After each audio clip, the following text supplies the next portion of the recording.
اور جن لوگوں نے اپنے دین کو کھیل اور تماشا بنا رکھا ہے اور دنیا کی زندگی نے ان کو دھوکے میں ڈال رکھا ہے، ان سے کچھ کام نہ رکھو۔ ہاں، اس قرآن کے ذریعے سے نصیحت کرتے رہو تاکہ قیامت کے دن کوئی اپنے اعمال کی سزا میں ہلاکت میں نہ ڈالا جائے۔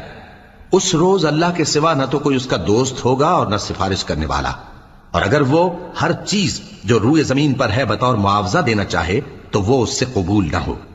یہی لوگ ہیں کہ اپنے اعمال کے وبال میں ہلاکت میں ڈالے گئے، سو ان کے لیے پینے کو کھولتا ہوا پانی اور دکھ دینے والا عذاب ہے، اس لیے کہ کفر کرتے تھے۔ کہو، کیا ہم اللہ کے سوا ایسی چیز کو پکاریں جو نہ ہمارا بھلا کر سکے نہ برا؟ اور جب ہم کو اللہ نے سیدھا رستہ دکھا دیا تو کیا ہم الٹے پاؤں پھر جائیں؟ پھر تو ہماری ایسی مثال ہو جیسے کسی کو جنات نے جنگل میں بھلا دیا ہو اور وہ حیران ہو رہا ہو، اور اس کے کچھ رفیق ہوں جو اس کو رستے کی طرف بلائیں کہ ہمارے پاس چلا۔ کہہ دو کہ رستہ تو وہی ہے